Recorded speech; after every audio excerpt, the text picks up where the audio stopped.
periksa 2 saksi. Harusnya 7 saksi, tapi yang kita periksa hanya 2.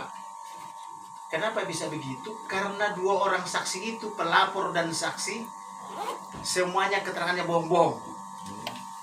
Ada kurang lebih 10 kebohongannya. Apakah saudara melihat, mendengar, atau mengetahui saudara Dr. Ike Parida SHMH memberi keterangan palsu di pengadilan? Ternyata tidak tahu dia. Apakah sudah pernah melihat Dr. Ike Parida bersaksi? Tidak tahu. Kapan Dr. Ike Parida SHMH memberi keterangan palsu? Dia bilang antara 2012 sampai dengan Februari 2020. Sedangkan Ibu Ike Parida tidak ada ke pengadilan di tahun itu. Yang kedua, kesaksian atau keterangan palsu daripada yang ada di situ adalah bulan Mei 2020. Ini kan bohong jelas, kurang 3 bulan lagi. Siapakah yang memberi keterangan? Nah, dia tidak tahu. Kami tunjukkanlah ke depan berita acara pemeriksaan sumpah atas nama siapa itu namanya, perempuan itu. Nah, baru dia sadar.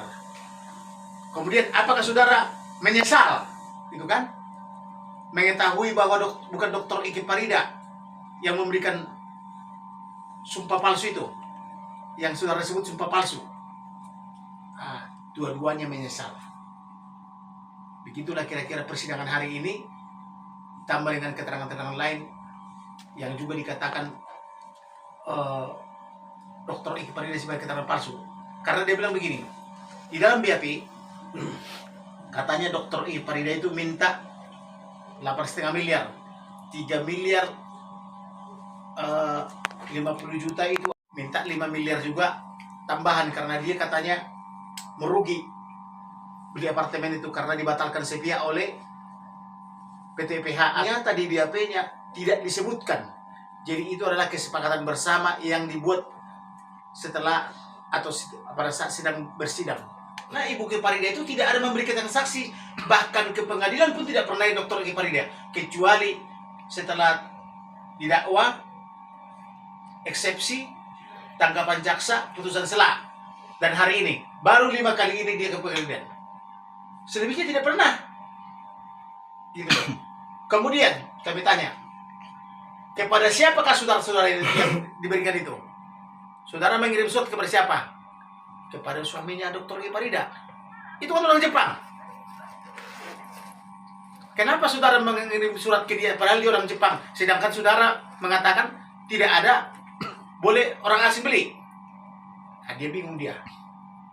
Kemudian dia bilang dikirim ke suaminya orang Jepang.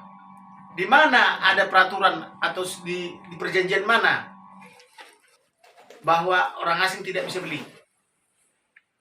Tidak ada. Di mana itu? Di surat perjanjiannya itu atau di surat pesanannya itu. Jadi bohong-bohong terus dia. Jadi inilah keterangan saksi yang paling banyak bohongnya. Jadi Ike Parida ini ditahan dan disekap oleh hakim, oleh jaksa, oleh Polda Metro Jaya berdasarkan keterangan bohong, keterangan palsu yang diberikan oleh saksi. Di situ tadi sangat puas karena saksi itu berbohong.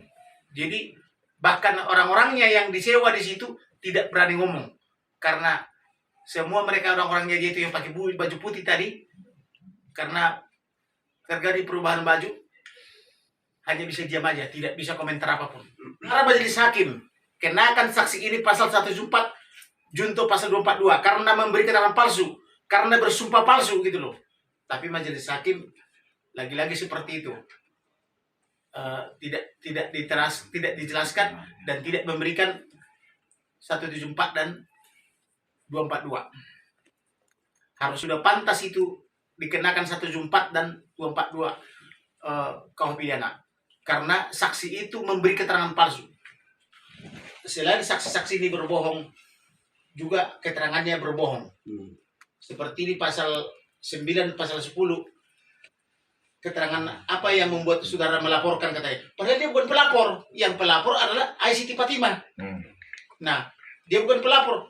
Anda baca dulu nggak? Atau Anda diberi atau kebebasan? Bagaimana Anda bisa memberi keterangan ini? Oh, saya bukan pelapor. Anda diperdengarkan dulu oleh penyidik Polda Metro Jaya. Baru saudara jawab. Dia bilang lupa. 2 tahun lalu. Sedangkan 12 tahun lalu diingat. Jadi itu sangat jelas berbohong. Kemudian demikian juga dengan ICT Fatima. Banyak bohong-bohongnya. Nah, paling lama tadi kami periksa adalah saksi ICT Fatima karena bohong-bohong, tapi begitu diperlihatkan bukti-buktinya oleh Dr. Farida tidak bisa jawab dan bohongnya itu ketahuan. Bilang tadi, Anda mengatakan kerugiannya 3,5 miliar. Coba jelaskan, apa itu? Gitu, ya kan? Karena Anda penjual, sedangkan Diki Farida pembeli. Bagaimana Anda rugi 3,5 miliar? Dia tidak bisa jelaskan. Kemudian, apartemen Anda jual. Tapi kok Anda tidak mau menyerahkan? Padahal putusan pengadilan ingkrah menjelaskan demikian. Harus Anda serahkan itu.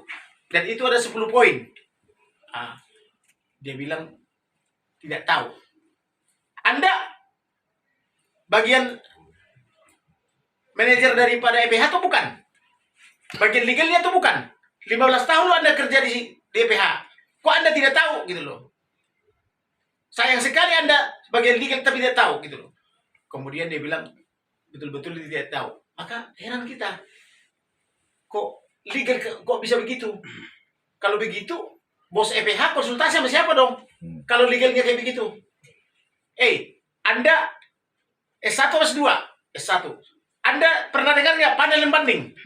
Apa itu panel banding di Mahkamah Konstitusi? Tidak tahu. Tidak tahu putusan mengikat dan terakhir. Apa begitu?